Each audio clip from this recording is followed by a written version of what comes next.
The rioters converged on the capital city because they claimed the election had been stolen. They flooded the city streets, waving flags and banners and chanting political slogans.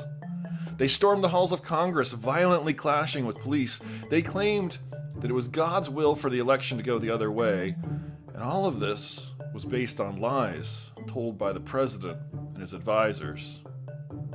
It may sound like I'm describing January 6, 2021, Donald Trump's many lies and the aftermath of the 2020 election, but I was actually describing something that happened 2 years later, almost to the day.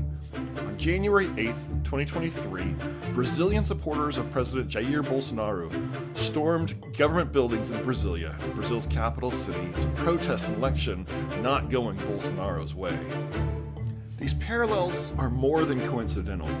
As we'll discuss with two experts on Brazilian religion, political and religious leaders in both countries have visited one another, learned from each other, advocated for each other, and seemingly strategized together.